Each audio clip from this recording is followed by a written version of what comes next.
What's up, y'all? This whole C-19 thing is crazy. I know a lot of people and their relatives are sick and worse. The economy's been taking a beating. A lot of people have had their hours cut or unemployed right now. Last week's United States unemployment numbers hit 6.5 million. There's no telling where it's gonna be by next week. So I thought it'd be a very appropriate time to drop this video right here. Top 5 tech jobs you can do without coding. So I'm from the B2B SaaS tech world. I'll drop my link to the video right here of my thoughts on how it's gonna handle this recession period. But long story short, a lot of companies that fit that description are hiring. So I thought I'd do my part and help people out by sharing the knowledge that I've gathered the last year or so. And please let me know if this is helpful in the comments below. If you have any questions, drop those down there as well. And share this with whoever you think we get some value out of seeing this video. If I can help even one person get hired from this video, so worth the time. If we all come together, we're gonna make it through this all right. So I'm gonna roll the intro and we're gonna get right to it.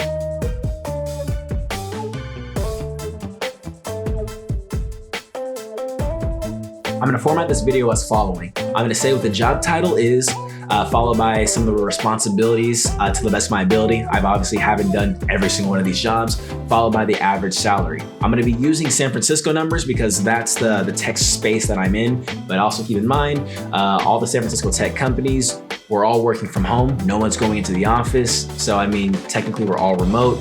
So if you're from anywhere, it might be worth the time to just apply. And then if you end up having to move, that's a problem probably 6 months from now anyway. Let's just focus on getting into the industry right now.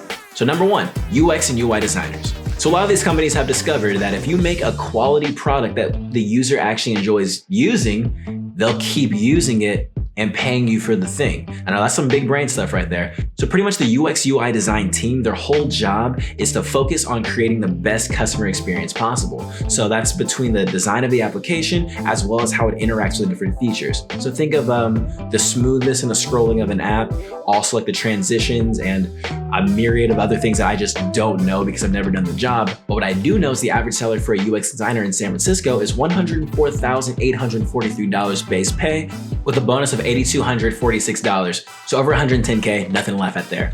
Next up is technical recruiter.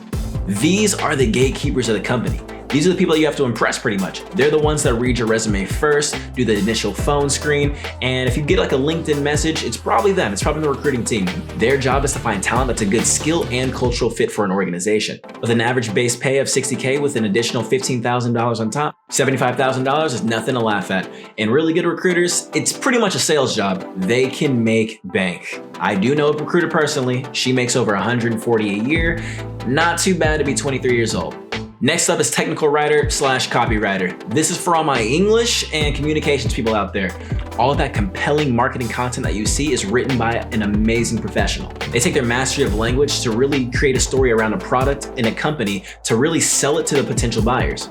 With an average pay of $80,000 and ample opportunities for advancement, I don't want to hear anyone say, what are you going to do with an English degree? There is space for you. Please join us. We need some good writing because I'm on the sales side. Help me out. Next is one near and dear to my heart, product management. So I personally want to be a product manager long-term in my career. Think of them as a mini CEO over a single product within an organization. So they're the ones that lay out the entire vision, the product roadmap. They're the ones that tell design how it should look, give the engineering team the specs, and also interact with the users and customers to know what the heck do they actually want to see in the product. Taking on such a big role of organizing all these different parties lead them to be paid very handsomely. Last, and certainly not least, the one I can speak about the most because I personally do it for a living, technology sales. There are 2 typical paths into tech sales. You either start off as an SDR or an account executive. As a sales professional, your entire job is to run the revenue engine and bring in new business to the organization. The SDR team's entire focus is to generate interest amongst qualified buyers. 1, do they have a pain and need your product? 2, is your solution a priority? 3, can they afford your product? And 4, finding out their timeline. Once you have that information, they tend to pass it off to their counterpart, which is the account executive. They're the closing side of the sales. The account executive's entire job is to get that deal across the line. Their job is not done until the contract is signed and the payment is sent. Easier said than done, that's why they're paid so well. The average SDR in San Francisco can expect to make $79,000 per year, probably more. There are a lot of incentives and bonuses.